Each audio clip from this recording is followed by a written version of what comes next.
Allah, Mumet nggak, Sat? Allah. Cicilan 800 juta, 700-an juta lah, 700-an juta sebulan tuh. Mumet sekali, Sat. 2000. Tapi alhamdulillah 2017. Dari tahun 2013 sampai 2017 nggak lunas-lunas, Sat. 5 tahun saya dikejar-kejar debt collector dari beberapa bank berbeda. Dan berkahnya yang saya rasakan, Stat, itu ketika bulan Mei 2017, nah itu ada orang Temboro, Stat. Hmm. Ada orang Temboro, namanya Ustadz Joko namanya. Beliau ngajak saya kurus 3 hari, Stat. Allahumma sholli ala Nah, Muhammad. bulan Mei 2017 itu saya ikut huruf tapi dalam alasan karena pengen pusing dengan dunia, Sat. Jadi pusing dengan cicilan Kelarin. gitu kan, pusing dengan pusing dikejar-kejar Kelarin lah. debt collector gitu. Jadi akhirnya saya ikut aja lah 3 hari kabur gitu kan. Dan ketika ikut 3 hari di Cipatat pada Larang itu 3 hari pertama itu saya merasa bahwasanya semua amalan di sini adalah bid'ah gitu, Sat. Mohon maaf, Sat. Itu pandangan saya dulu. Karena saya dari ITB itu, biar teman-teman Ustaz tahu sendirilah ya, ngajinya itu kulu bid'atin dolalah, bakulu dolalatin winar gitu kan. Yang diomongkan itu terus gitu. Akhirnya itu masuk ke mindset saya akhirnya. Jadi ketika saya ikutan 3 hari pertama bulan Mei 2017 itu, saya ngerasa semua amalan ini, wah ini amalan bid'ah semua ini gitu kan.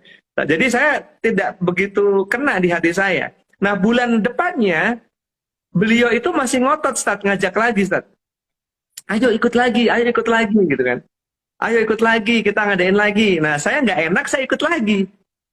Hmm. Di bulan kedua saya masih merasa bahwasanya amalan itu masih bid'ah gitu. Nah, baru saat bulan ketiga, 3 bulan saya ikut istiqomah 3 hari, 3 hari, 3 hari. Bulan ketiga ada satu malam saya nangis nggak berhenti, Sat. Hmm. Saya merasa bahwasanya kok saya dulu jahat banget sih. Ini orang-orang semuanya lagi mendekatkan diri kepada Allah. Kok saya nuduh mereka dengan tuduhan ahlul bid'ah gitu. Hmm. Kok tega banget saya gitu. Saya nangis, betul. Saya nangis dan saya menyesali kenapa kok saya dulu ikut satu aliran yang setiap saat orang misalnya zikir apa gitu, wah bid'ah semuanya gitu. Saya menyesali dan saya merasa bahwasanya ya Islam yang benar tuh yang kayak gini nih. Yang ngajak-ngajak orang untuk ta'muruna bil ma'ruf wa tanhauna 'anil munkar, dakwah kayak gini nih yang nggak dibayar, nggak diamplop seperti itu. Nah, di bulan ketiga saya nangis, saya tobat.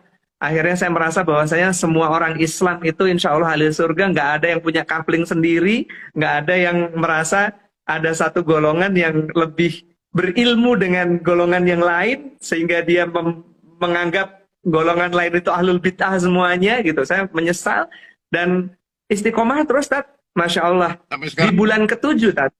Di bulan ketujuh, bulan November 2017, seluruh hutang saya lunas. Dan saya pun sampai detik ini bingung.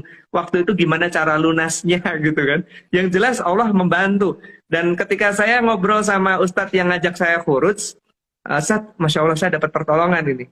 Nah beliau menyampaikan bahwasanya dalam Al-Quran surat Muhammad, surat 47 ayat 7, A'udzubillahi minasyaitonirrajim, ya ayyuhalladzina amanu in tansurullaha yansurukum wa yusabbit aqdamakum. Mas Pep, barang siapa yang menolong agama Allah, maka Allah akan menolongnya dan akan memberikan dia kedudukan di muka bumi. Nah, beliau menyampaikan bahwasanya menolong agama Allah ini, tafsirnya itu apa? Dia tanya kepada saya, tafsirnya apa, Mas, menolong agama Allah?